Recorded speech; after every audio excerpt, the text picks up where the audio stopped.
although I have to say thank you to NCPC for having an all-female panel, and I'm particularly honored to be here with these practitioners. I thought maybe we could just start with one of the first questions, which is really, why should DC encourage more contemporary architecture? Because I think we've had a little bit of, not that that's controversial, but I think, Suman, you know, you're probably pushing a little bit more for that. Can we talk a little bit about that? Well, is this on? Okay. You know, we have to build in our time. You know, we exist in a particular historic era, and you know, we should be able to build in the particular current historic times with the latest technology, with the latest thinking on sustainability. So that's the reason to do it.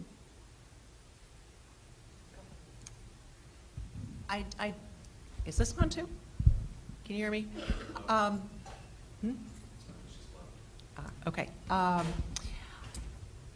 think absolutely people should be able to design in what is a current fashion and consider all of those things. But different architects, different owners, different agencies have different views on how they want to have their building look. And I think that people should be able to do that. I think it's a matter of choice. There's no reason not to do something new and cutting edge. But if you look at the kinds of things that have been built here over the years, we have, within even a certain time span, multiple stylistic expressions that are all perfectly fine. So I think there's no reason not to do it, but I don't think you have to do it. And I certainly don't think it should be mandated. Why should there be new construction in Washington, D.C.?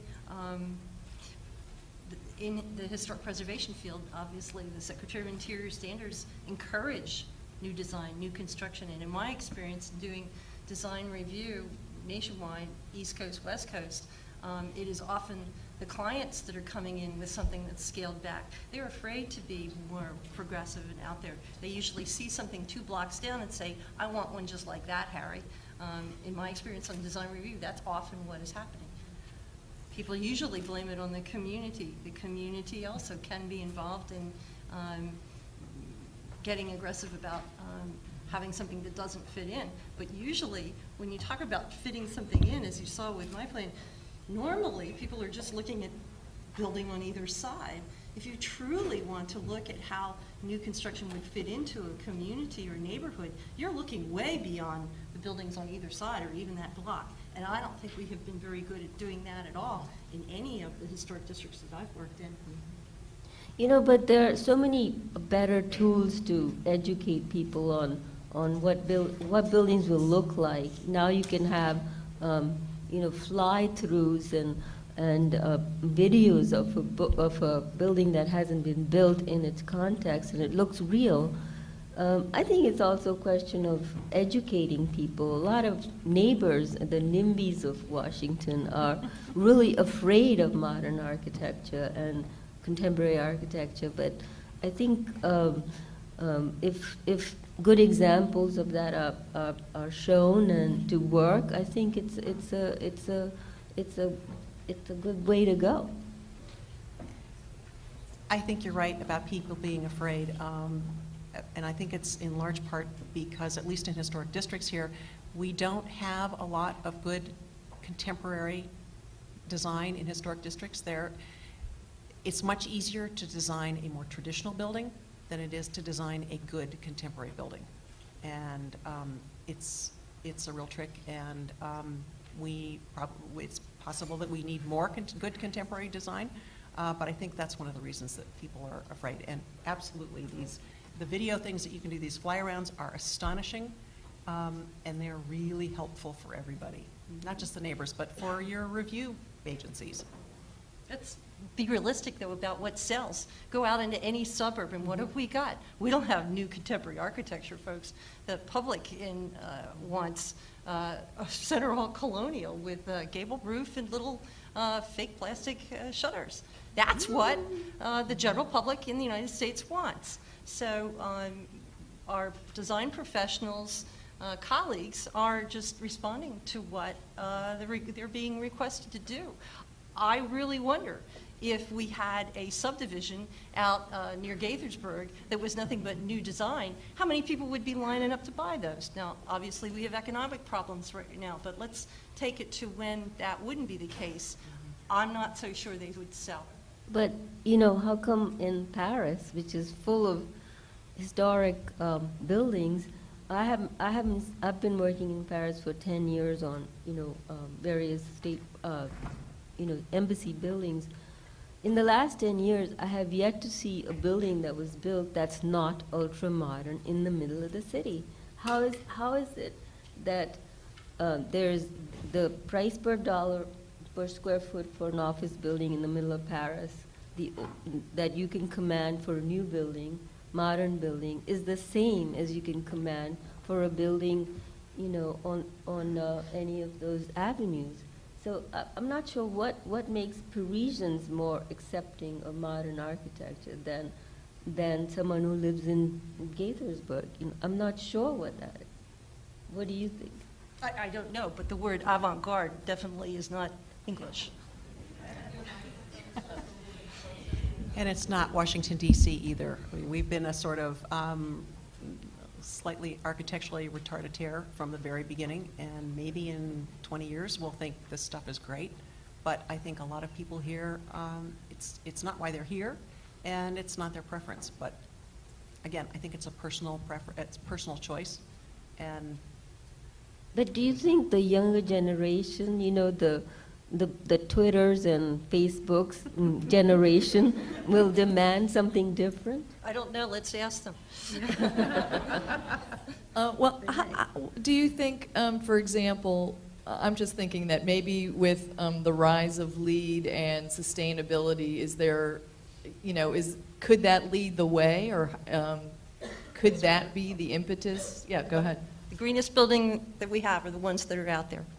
We know from studies that the most energy efficient buildings were built before 1920. GSA is right on top of that right now.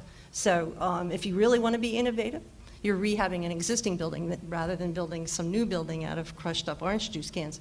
We're not sure how long those are going to last. I can tell you how long a granite building is going to last. So I'm not sure that LEED and green, I think that they are products of our time, and I think we should have them, and that they will spell and talk about our material and design palette, so I welcome them. But from my perspective as being in historic preservation, I guess I'm the preservationist on the panel. I define historic preservation, as a way of managing change. And I think when you have either side going after a particular change in their community, what they're really trying to do is manage change. And if it's too scary, they want something that's familiar, at least from my personal experience. But, what do you do with the density issue when you're talking about cities? We have 6 billion people in the world. Pretty soon there'll be 10 billion, and there are more and more cities being created. More and more people in India alone are moving into the cities. There's a 40% increase in the city of New Delhi just because people from the surrounding villages are moving to the city. And how do you then provide for these people if you just preserve or restore existing buildings? Where will these people go, and will it just then lead to sprawl? I think that's a whole other issue, and that's probably a topic for about 7 or 8 more of these. And Washington, because of our height limit, is a very unusual place. And I'm all for density in lots of places, and I think the city needs to take a lead on this. There are plenty of places in town where the buildings are low, they're not historic, and people want to come in and build bigger buildings. I don't mean skyscrapers, but 6 and 7 and 8-story buildings. But there is such opposition to that it doesn't happen, and I think that's too bad. But the whole issue of density, density is not bad in and of itself, just like height is not bad in and of itself.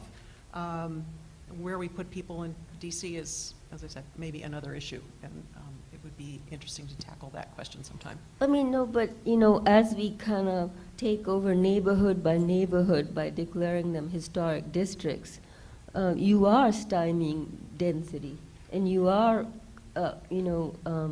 creating sort of a pickled downtown or a pickled city, which I think could, I mean, it's a great idea to preserve historic buildings and to keep the character of the city, but not, every part of the city. I think that's dangerous. I absolutely agree with that, too. There are plenty of neighborhoods that, and there are lots of buildings downtown that don't warrant designation, and we have to be careful about what we designate. These buildings in these historic districts need to merit that, so that everything doesn't get stuck in the way it is. But even in our historic districts, there are plenty of things that happen, but new buildings that are built, additions that are built, that it's more, I think, in DC, it's not so much preservation that's the issue, it's neighborhood opposition.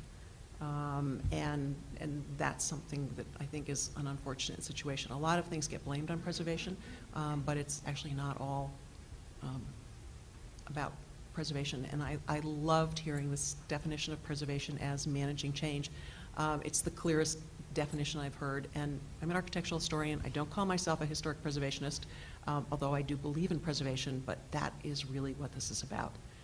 There are buildings in historic districts that are not contributing buildings that should be able to be demolished, and are generally, and replaced. And that's kind of how we keep things going, and we keep revitalizing things. I just wanted to ask another, kind of go in a little bit of another direction, because something came across my desk this week, which was the Advisory Council on Historic Preservation conducts retrospective analysis of regulation and seeks public comment. So under President Obama's new executive order, improving regulation and the regulatory review process, they're actually looking at 106 and asking for public comment.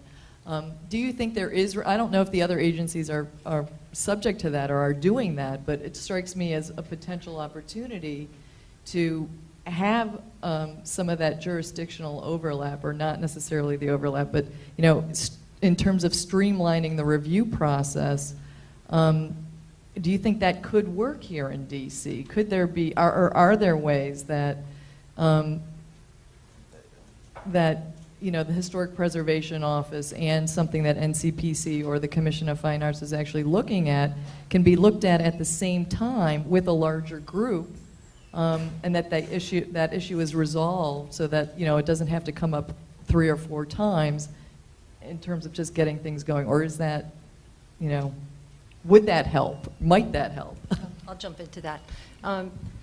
The National Historic Preservation Act, which really was one of the very first national environmental laws, it preceded the National Environmental Policy Act, was established in 1966. It's had some revisions since then, but it's 50 years. That's a generation. I've been in this field since 1976, and I can tell you absolutely, we need to re-look at some of this. We need to reinvent some of this. There's no question. We have learned so much. Every single one in this room knows how historic preservation has worked well in this country, and we should be proud of that. We're also talking about some ways that maybe it could be improved, and I'm with you 100%. So I am delighted to hear that the Advisory Council is turning that mirror on themselves. How would I change it, having been involved out in, I think, one of the most cutting-edge projects out there right now, although I like to think Fort Monroe is going to be even more cutting edge, because we're going to be able to learn from what we did at the Presidio. But as I told you in the presentation, which I thought was so innovative about what we did there, was that we looked not just at the material palette and the design of the roofs and the color of the walls and all of that sort of stuff. We looked at the natural environment. We looked at we really dug into the history of that site. I'll tell you how far we dug into it. We also did geomorphology of where the bay had been. We knew where the archaeological sensitivity of was that. And one of the reasons that that team was chosen was not just because of his stardom, but the project that they brought in actually took that into consideration in the underground parking that went into that project. They didn't disturb any of those areas where we thought there was likely to be archaeology.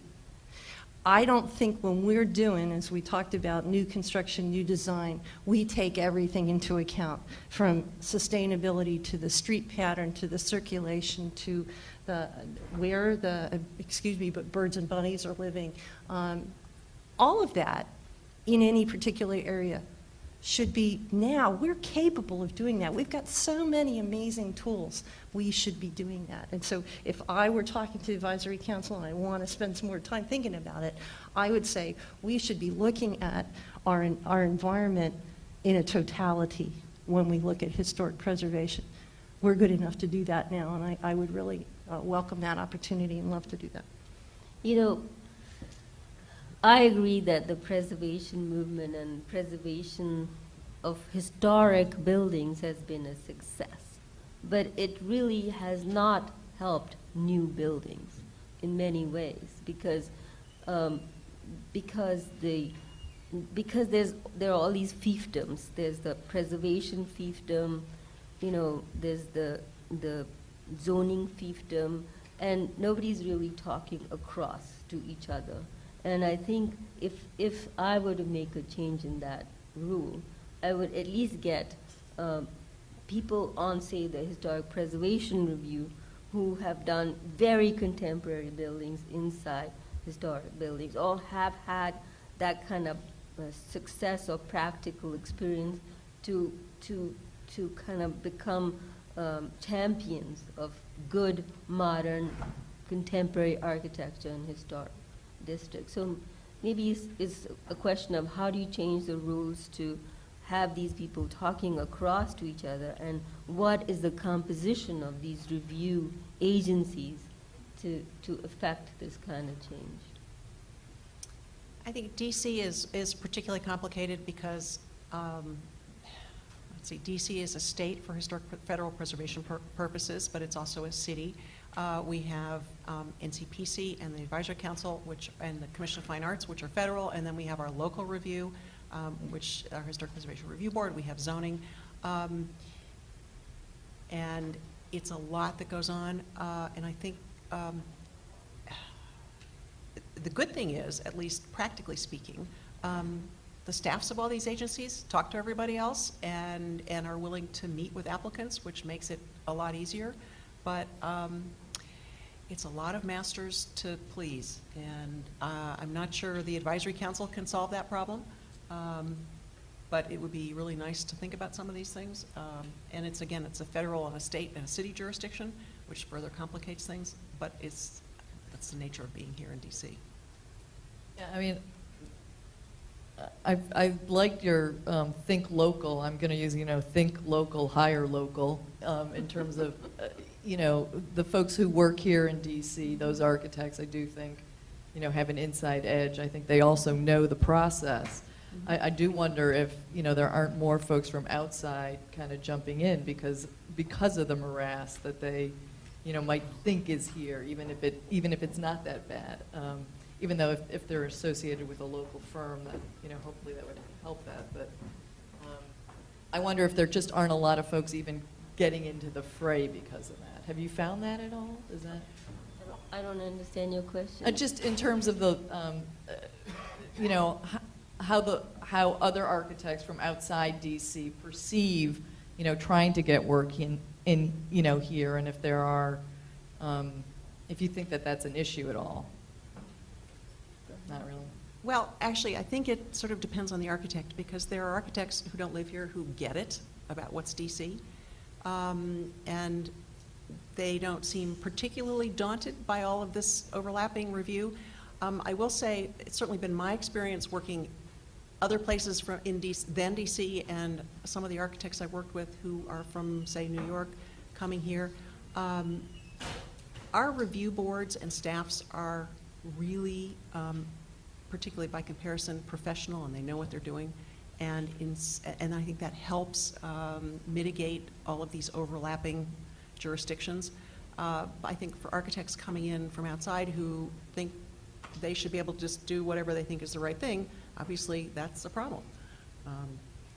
Yeah, but I don't know any great architect who doesn't want to build in the nation's capital.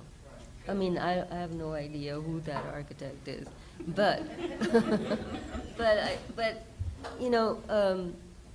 as far as every time I've gone in front of agencies for review, I've been actually encouraged to make my building disappear, and that goes against what I was trained to do for the last 30 years. So it's very hard to kind of please that masters to make your building disappear or disappear into the background. I mean, I think not that every building needs to be a statement of your work, but to work towards making your building disappear is really difficult. How about we assign a design czar for Washington, D.C.? How would you all look at that? Did you suddenly feel yourself recoil? Yes. That's our democracy at work. And this is how it is translated in the design world. I was fortunate enough to do a Fulbright scholarship in Japan, and they have cultural officers who decide about things. You go to Great Britain, they have they probably a different name because I didn't spend a lot of time there, cultural officers who work to do all these things and make individual decisions. We instead feel that we should have the community involved through our democratic process. And it makes sense that in Washington, D.C., the center of our democracy, that we would have lots of those. One thing, I'll just ask one more question before we open it up. I was struck, Sherilyn, by how you said that you gave those 6 criteria kind of equal weight. Yes. And I'm wondering if you could talk a little bit about that, because, Anne, you were really, in other words, I heard both of you really saying it's not so much about the aesthetics, it's about really the urban design, it's about however you want to call it.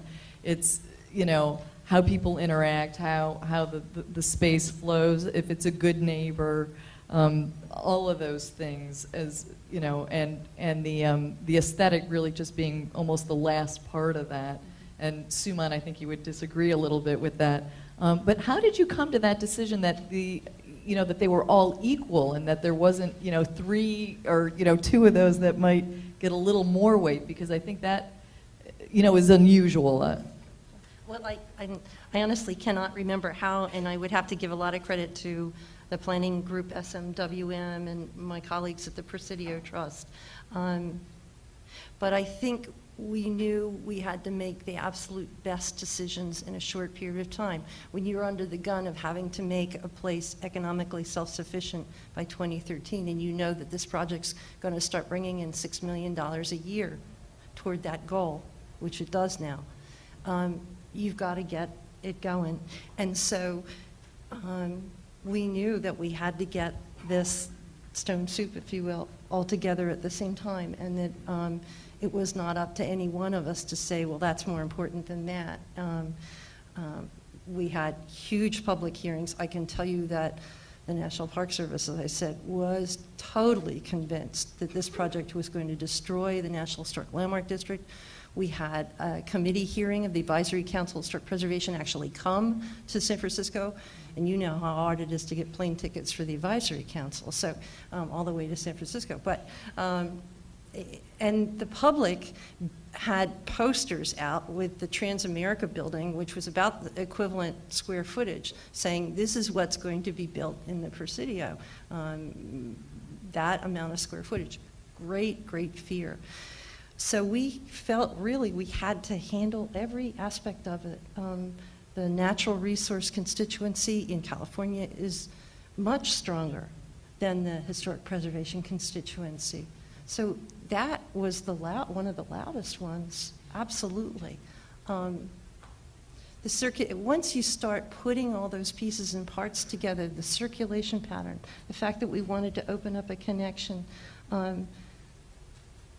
it almost spoke as what it needed. Now, I'm not Gensler, I'm not the architect, but there are very few people that don't look at that site and feel very comfortable in the way it fits now into the Presidio, and I think it will extend through the length of time, too. I think George Lucas won't be there forever. He's going to leave.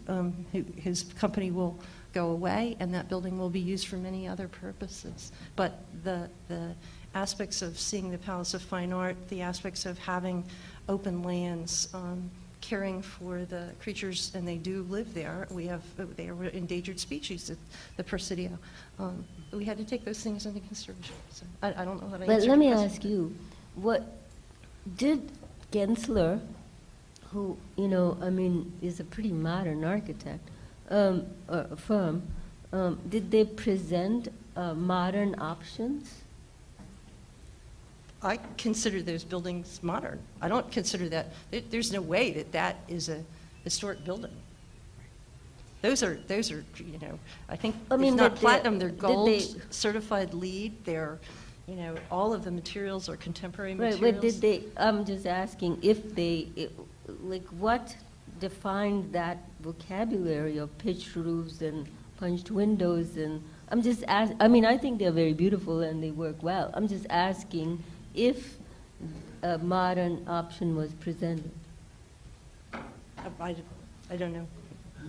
I don't know. I think, but I think it's not a question of modern. It's because all of these buildings are modern in time, and they choose different aesthetics. I am assuming you're talking about something that is less traditional than those are. Because I would say those are, I'm not sure I would say they were modern buildings, but they are clearly not old buildings. So it's how you define the term.